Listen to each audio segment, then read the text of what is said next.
যুগে সতী নাই। আমাদের যুগে সাধু ছিল কেমন?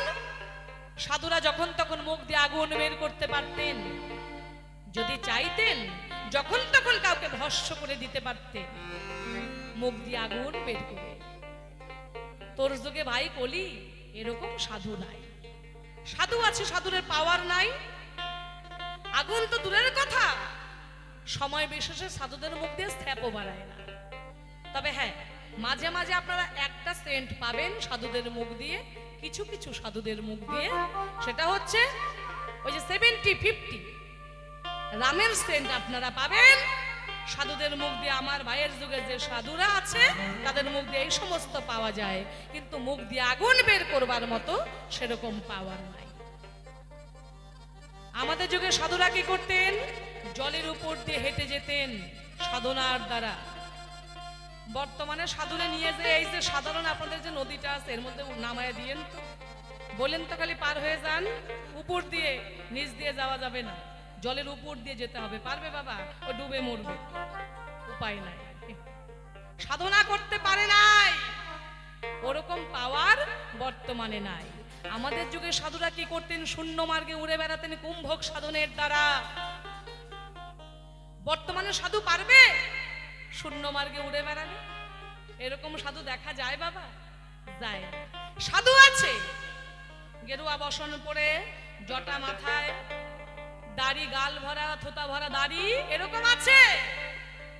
হাতে চিমটা, ত্রিশূল, গলায় মালা, রুদ্রাক্ষের মালা, ভরা গলা, গলা নড়াচড়া করতে পারে না গোসাই, এরকম আছে। কিন্তু সাধুদের পাওয়ার নাই। কেন নাই? ভাইয়ের কাছে আমি জানতে চাই। আমাদের যুগে আমরা জানি শাস্ত্রে বলেছেন কোন নারী যদি বাপের বাড়িতে ঋতুবতী হয়, কোন মেয়ে যদি বাপের বাড়িতে ঋতুবতী হয়, শাস্ত্রে বলেছেন তার পিতৃপুরুষ নাকি নরকগামী হয়। ও মা, তাহলে আমাদেরকে কি করতে হবে? বর্তমানে মেয়েরা 12 বছরে ঋতুবতী হচ্ছে, কথাটা কেউ খারাপ ভেবে নেবেন না, এর মধ্যে তত্ত্ব রয়েছে। তাহলে যেই মেয়েটা 12 বছর বয়সে ঋতুবতী হচ্ছে, তাহলে তাকে কত বছর বয়সে বিয়ে দিতে হবে? 10 বছরের আগেই বিয়ে দিতে হবে। কারো কারো 10এও হয়ে যাচ্ছে। শাস্ত্রে বললেন বাপের বাড়িতে ঋতুবতী হওয়া যাবে না। এটা শাস্ত্রে দিয়েছে সিদ্ধান্ত কিনা, কিন্তু আমাদের যে ভারতীয় সংবিধান, সেই সংবিধান যদি আমরা মেনে চলি তাহলে কি করতে হবে? 18 বছর পার করে 19-20 বছর বয়সে মেয়েটাকে বিয়ে দিতে হবে, তাই তো? কি তাই তো বাবা? যদি 18 বছরের আগে কোনো মেয়েকে বিয়ে দেওয়া হয়, সেটা হচ্ছে আইনত দণ্ডনীয় অপরাধ। সেই অপরাধে বাবা মায়ের জেল হতে পারে। তাহলে যদি আমরা শাস্ত্র মানি, তাহলে আমাদের কি করতে হবে? বাল্য বিবাহ দিতে হবে। যদি আবার আইনের লোক জানতে পারে কোনো বাড়িতে বাল্য বিবাহ হচ্ছে, সঙ্গে সঙ্গে বাবা মায়ের ওই হ্যান্ডকাপ পরিয়ে নিয়ে গিয়ে জেলে পড়বে। তাহলে আমরা কোনটা মানব? ভারতীয় সংবিধান নাকি শাস্ত্র? মেয়েটাকে কি আমরা বাল্য বিবাহ দিব, নাকি 18 বছর পার করে 20 বছর বয়সে মেয়েটাকে বিয়ে দিব? তাহলে এদিকে পিতৃপুরুষ নরকগামী হয়, এইদিকে আবার যদি আমরা ভারতীয় সংবিধান মানি তাহলে আবার জেলে গিয়ে পড়তে হয়। তো ব্যাপারটা কি? এর সমাধানটা কি আছে?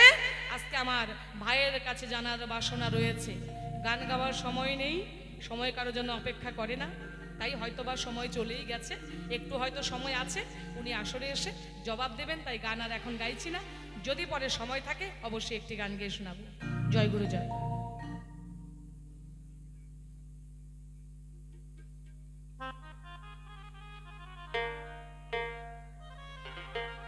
জয় রাধে। খুব ভালো লাগলো দাদা, এত সুন্দর করে জিজ্ঞাসা রাখলো। শাস্ত্র পুরাণ অনুযায়ী বাপের বাড়ি থাকাকালীন নারী যদি ঋতুবতী হয়, বাবা নরকগামী হয়, এটা শাস্ত্রে কয়। কিন্তু সংবিধান বলেছে, ভারতীয় সংবিধান, 18 বছরের আগে মেয়ে বিয়ে দেবেন না, দিতে পারেন তাহলে হবে জেল কিংবা জরিমানা। তাহলে আমরা কোনটা পালন করব? 18 বছর আগে বিয়ে দিয়েন না, জেলে যাইয়েন না, এটাই শেষ কথা। তাহলে শাস্ত্র কি আমরা মানব না? শাস্ত্র মানতে হবে। বিধান আছে, ফাঁক আছে, আইনের ফাঁক আছে। তাহলে আমার কলিতে সাধু নাই, সাধুরা মদ খায়। দাদা যেগুলি কোন জায়গায় পায়? সাধু আছে কয়েক প্রকার, এগুলি তোমার জানা দরকার। যারা তান্ত্রিক মতে সাধনা করে, যারা শ্মশানে সাধনা করে, যারা কালীর সাধনা করে, যারা ভূত পেতনি সাধনা করে, এরকমও সাধু আছে। ওরা কারণ বাড়ি খায়, ওরা মদ খায়। কিন্তু আমার কৃষ্ণ মন্ত্রে সাধু যারা মদ পান করে না, তারা এরাও মদ খায়। কোন মদ? সেই মদের জন্য কারো বাড়ি যেতে হয় না। প্রতি মাসে 28 দিনের পরে সহস্রা হইতে 1 থেকে 3 ফুটা যে মদ ঝরে, সেই মদ যদি কোনো সাধক সাধনার জোরে করতে পারে পান, তার ভব ব্যাধি দূরে যান। এইটা গুরুর কাছে গিয়ে জানতে হয় এই সন্ধান। এইটা মদ। কোনটা? কাম, ক্রোধ, লোভ, মোহ, মদ, মাৎসর্য। এই যে 6টা রিপু, একটা রিপুর নাম মদ। ওই মদকে যারা, রিপুকে যারা বাধ্য করতে পারে, মদ্য সাধক, তারে কয় সংসারে। ওইটা বৈষ্ণবের বাজারে। কিন্তু এখন কোন বৈষ্ণবে, কোন সাধু মদ খায়, এটা দাদা যেটা করলো আলোচনা, এটা বৈষ্ণবের মধ্যে পড়ে না। দাও দেখে একটা সুর দাও। জমি ওগো ঘর বানায়া আমি রই, আমি তো সেই ঘরের মালিক নই, আমি তো সেই ঘরের মালিক নই। পরের জায়গা, পরের জমি, ঘর বানাইয়া আমি রই, ঘর বানাইয়া আমি রই, আমি তো সেই ঘরের মালিক নই, আমি তো সেই ঘরের মালিক নই।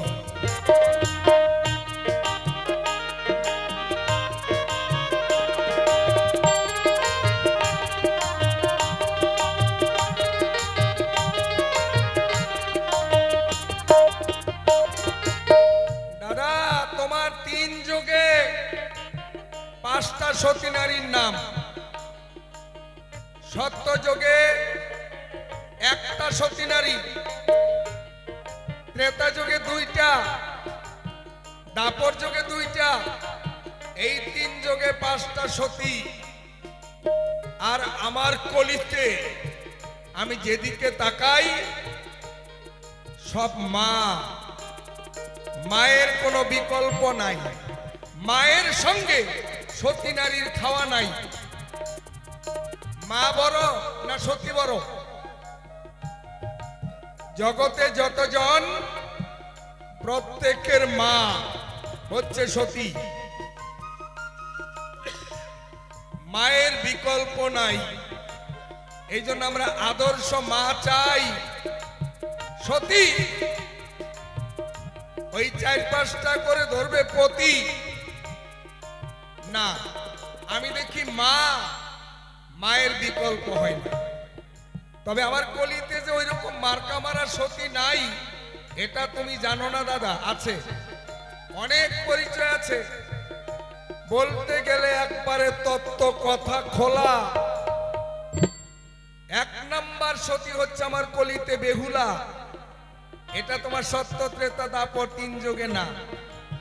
বেহুলা সতীর কথা কার না আছে জানা? 6 মাস ধরে কলা গাছের ভেলায় চড়ে দেবালোকে গিয়ে তারপর যমের সঙ্গে লড়াই করে বাঁচাইল স্বামীর প্রাণ। তোর ওই 5টার চাইতে আমার কলিযুগে বেহুলা হচ্ছে 1 নাম্বার, সে হচ্ছে প্রধান। হ্যাঁ,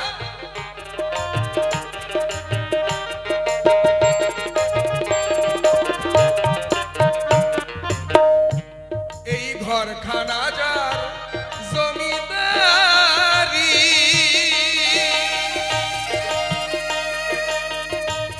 আমি পাই না তাহার হুকুম জারি।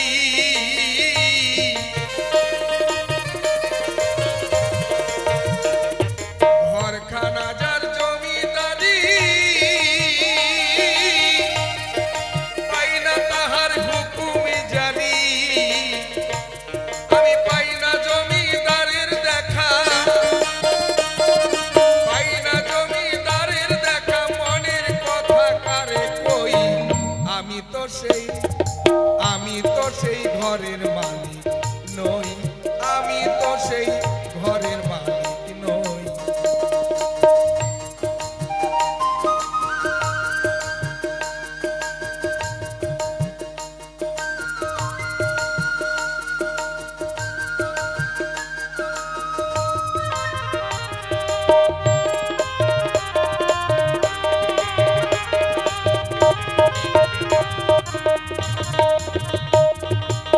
তোর তো 3 যোগে 5টা সতীর নাম আছে, আর আমার এক যোগেই কলিতে বেহুলা এক। একটু বিচার করে দেখ, 2 নম্বরে সাথী কন্যা আমার গৌর সুন্দর যখন গিয়েছিল সার্বভৌমের বাড়ি, সার্বভৌমের কন্যা তার নাম সাথী। সে সতীত্বের বলে, ভক্তি বলে মরা পতির জীবন বাঁচিয়েছিল। তাহলে বেহুলা, সাথী কন্যা 2 জন, তারপরে চিন্তামণি 3 জন, রজকিনী 4 জন, পদ্মাবতী। এই হইল আমার কলিতে পঞ্চসতী। তারপরে আরো যদি বলতে যাই, এরকম অনেক সতী নারী আছে যেগুলি তোমার 3 যোগে নাই। হ্যাঁ,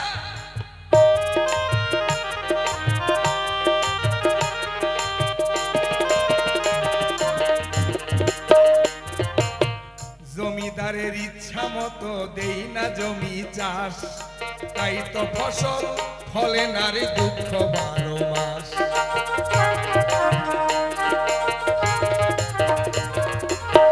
জমিদারের ইচ্ছা মতো দেই না জমি চাষ, তাই তো ফসল ফলে নারী দুঃখ 12 মাস। আমি খাজনা পাতি সবই দিলাম, তবু জমি হয় রে নিলাম।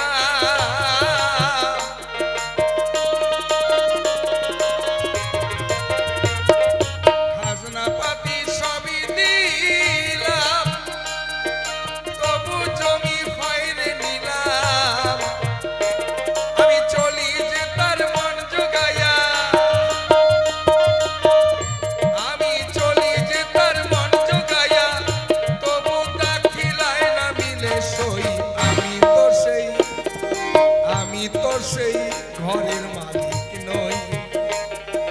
পরের জায়গা পরের জমি ঘর বানাইয়া আমি রই। আমি তো সেই ঘরের মালিক নই, আমি তো সেই ঘরের মালিক নই।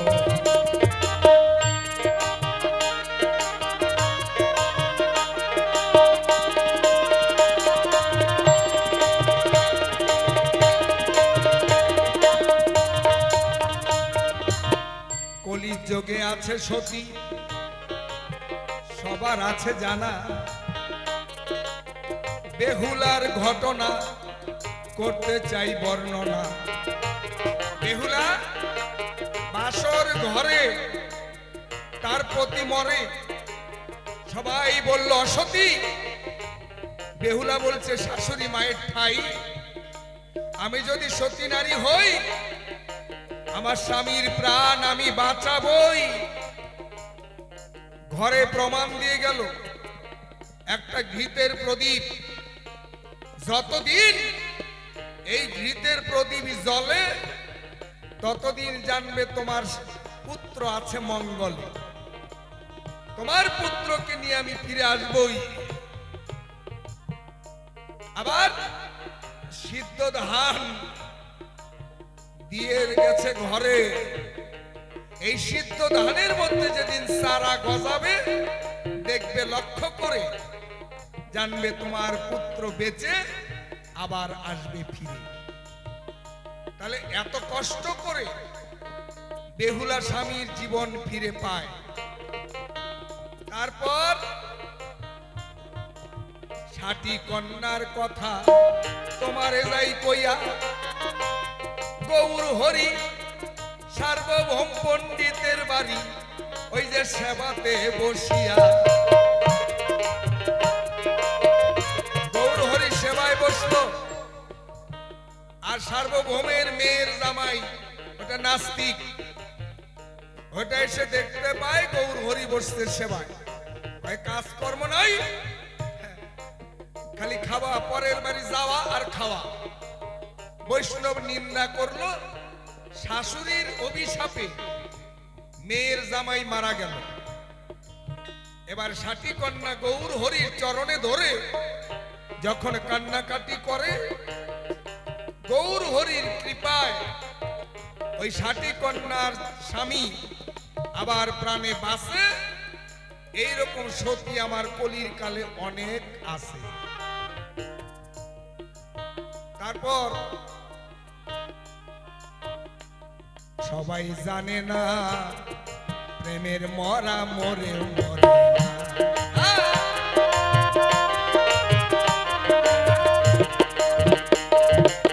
চণ্ডীদাস আর যোগিনী জানে তাদের প্রেমের ঘটনা। এক প্রেমেতে দুইজন মরে, এমন মরে কয়জনা, এমন মরে কয়জনা।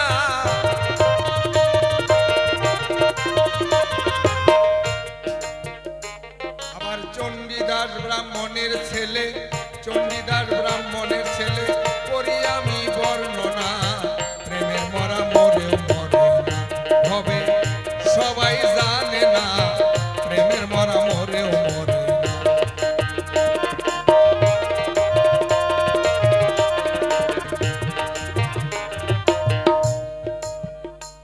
পাড়া প্রতিবাসী ব্রাহ্মণেরা বলছে, শোন, তুই ব্রাহ্মণের ছেলে আর রজকিনী ধোপার মেয়ে।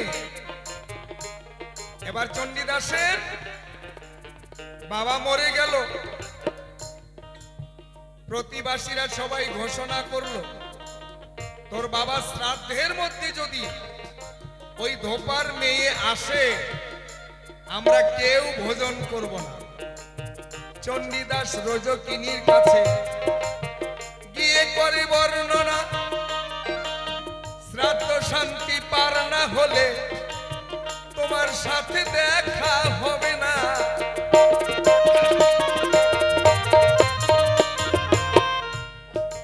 কিন্তু চণ্ডীদাসের যেদিন বাবা শ্রাদ্ধ হয়ে গেল, জ্ঞাতি ভোজন, সবাই খেতে বসলো। আর রজকিনী ভাবে, আমি যে তার প্রেমিকা, আমি যে তার আরাধিকা, আমি যে তার সাধিকা, তাহলে সে জ্ঞাতি গোষ্ঠীর ভোজন করাবে, আমি কি অংশ নিতে পারবো না? বড় করে ঘোমটা দিয়া এবার দইয়ের হাড়ি হাতে নিয়া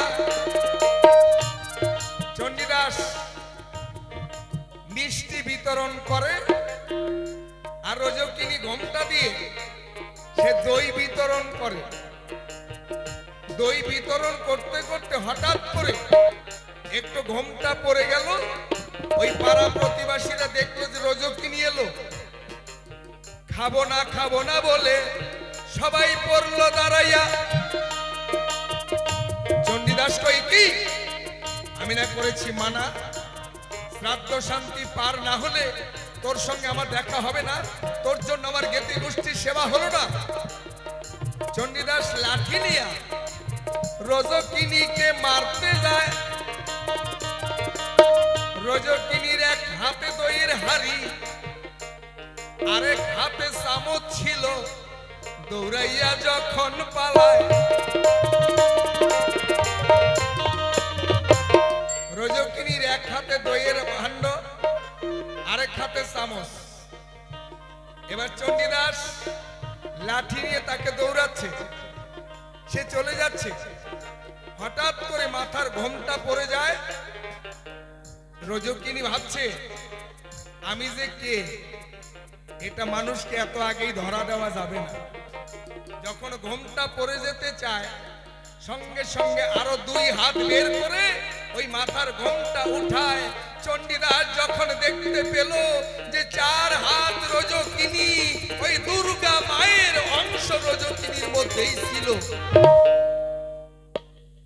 তারপরে চণ্ডীদাস জানলো যে সেই হচ্ছে সাধিকা, আরাধিকা, রাধিকা, প্রেমিকা, ঊর্ধ্বরেতা। সামান্য নয় রজকিনীর কথা। হ্যাঁ,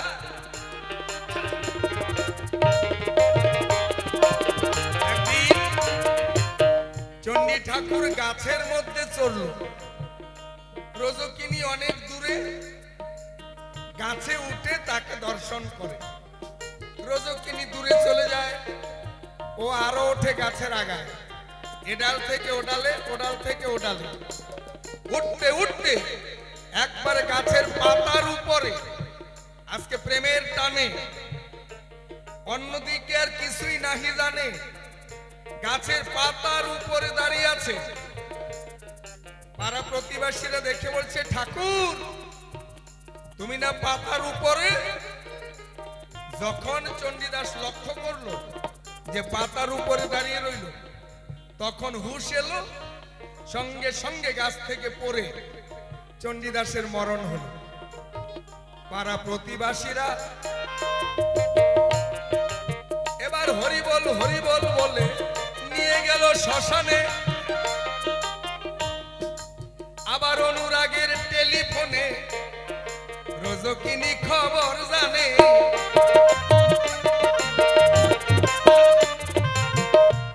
অনুরাগের টেলিফোনে রজকিনী খবর জানে। রজকিনী ঘরে বসে বন্ধুর জন্য বানায় পান, আর এদিকে চণ্ডী ঠাকুর গাছ থেকে পড়ে চলে গেল তাহার প্রাণ। চণ্ডী ঠাকুরকে নিয়ে সীতায় তুলে দিল। সীতায় তুলে দিয়ে তার উপর খড়ি দিল। সবাই হরিবল বলো, হরি বলছে। এবার আগুন ধরায় দেবে। এমন সময় রজকিনী এই খবর শুনিয়া আবার পানির খিলি বানাইয়া এলো রজকিনী দৌড়াইয়া। রজকিনী চণ্ডীর বুকের উপর থেকে খড়ি ফেলে দিয়ে রজকিনী বলছে, কি কথা ছিল? আর কি হলো? তোমার সঙ্গে কথা ছিল, মনে মনে বিনিময়। তোমার মন আমি নিলাম, আমার মন তোমাকে দিলাম, প্রাণে প্রাণে বিনিময়। তোমার মধ্যে আমার প্রাণ, আমার মধ্যে তোমার প্রাণ। তুমি যে যাও, কার প্রাণ নিয়ে যাও? এবার চণ্ডীদাস তো মরা। রজকিনী ক্রোধে তখন চণ্ডীর মুখে লাথি মারিল। আবার মরেছিল চণ্ডীদাস, সঙ্গে সঙ্গে প্রাণ পেল। রজকিনীর চরণ জড়াইল, রজকিনীর চরণ জড়াইল। হায় রে প্রেমের সাধনা, প্রেমিক ছাড়া অন্য জানে না। রজকিনী চণ্ডীদাসকে স্পর্শ করা মাত্রই চণ্ডী ঠাকুর প্রাণে বেঁচে গেল। বলো, এইরকম সতী নারী কয়জন রয়? তাহলে বিল্ল মঙ্গল চিন্তামণি, তাদের প্রেমের ঘটনা জগতে আছে প্রমাণ। আবার হইল যাহা রটনা।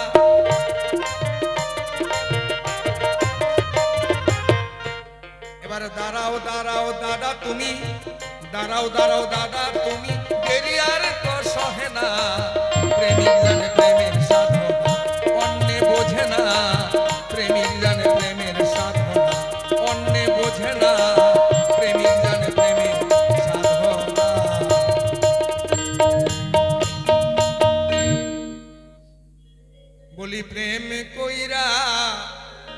প্রেমিক মরে সইগ প্রেম তো মরে না।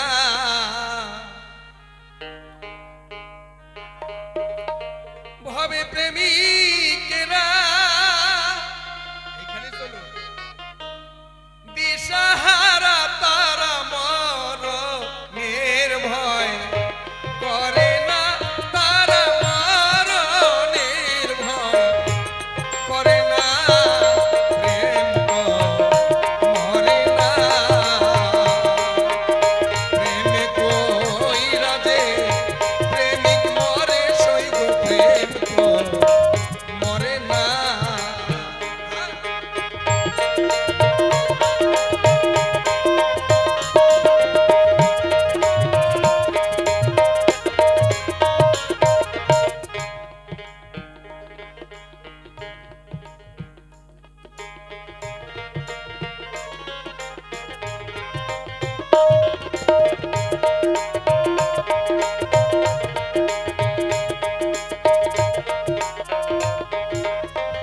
হরি বল হরি বল।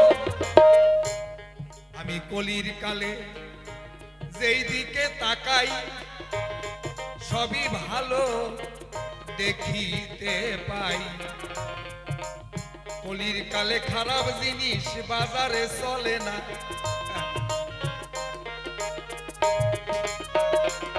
ও দাদা,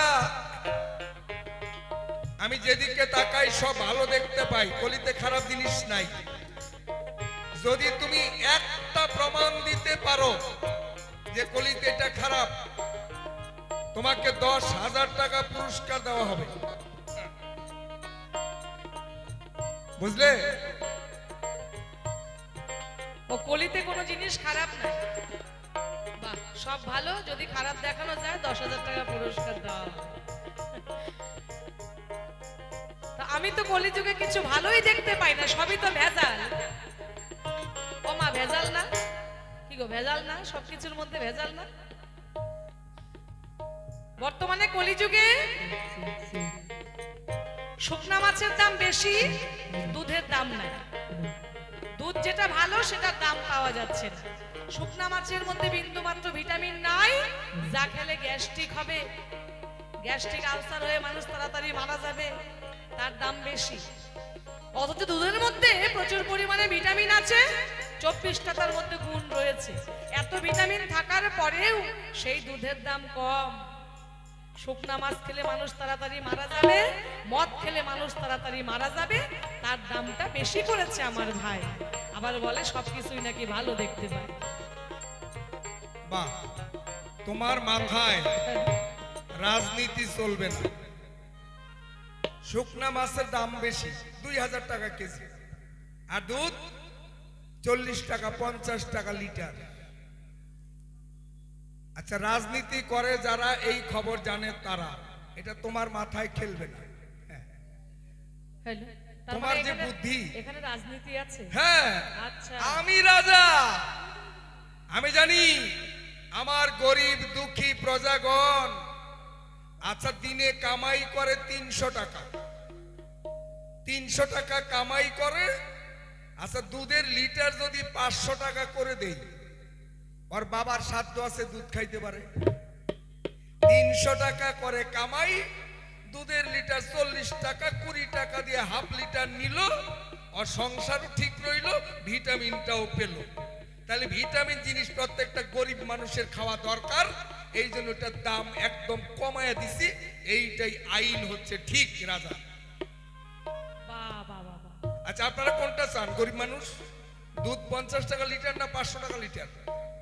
হ্যাঁ, আরো 30 টাকা করলে বেশি ভালো।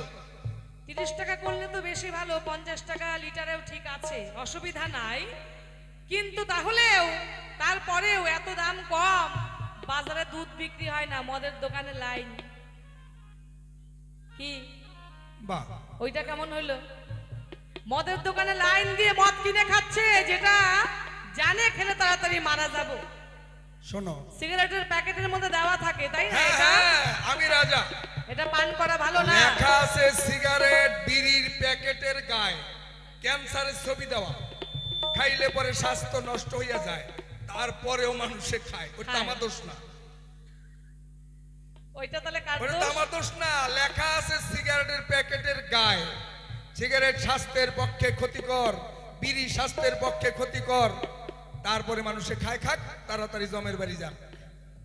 শোন রে কলি তোরে বলি, আহা! আমি এবার তোর কাছে কিছু বলতে চাই। বলো বলো বলো। কি বলতে চাই? তোর যুগে ভাই ভাগারাম বিয়া দেখতে পাই। এটা কি, এটা কি? এটা ভাগারাম বিয়াটা কেমন? ছেলে মেয়ে প্রেম করে বেগে গিয়ে বিয়ে করে, ওটা হচ্ছে ভাগারাম বিয়া। এই, এটা আমার যোগে সৃষ্টি হয় না, সৃষ্টি দাপর যোগে। হ্যাঁ, দাপর যুগে? অর্জুন নামে এক নায়ক ছিল।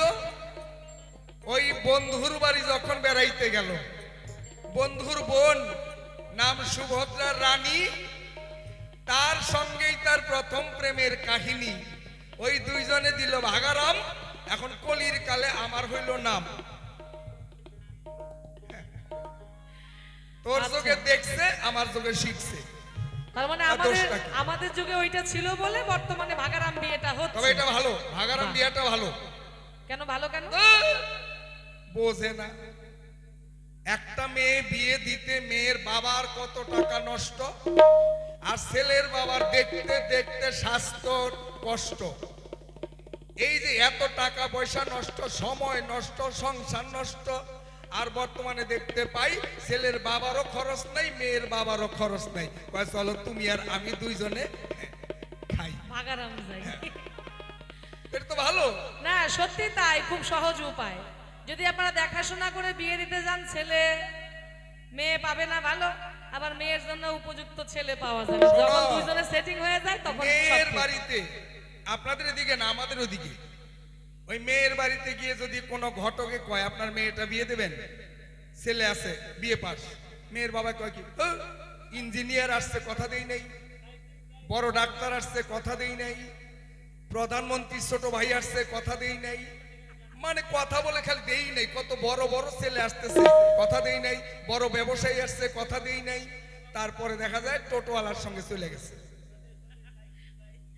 আচ্ছা সময়ে শেষ, দেরি করা যাবে না। আমার যুগে সব ভালো। হ্যাঁ সব ভালো, সব ভালোই দেখতে পাই। যেহেতু কলিযুগে চলে আসছি বাবা, কিছু করার নাই। আচ্ছা কলি যেভাবে শোনো, করবে শোনো, ওইভাবেই শোনো, চলতে শোনো। হবে। যোগ উপযোগী ধর্মটাকে মানতে হয়, এটা কিন্তু ঠিক।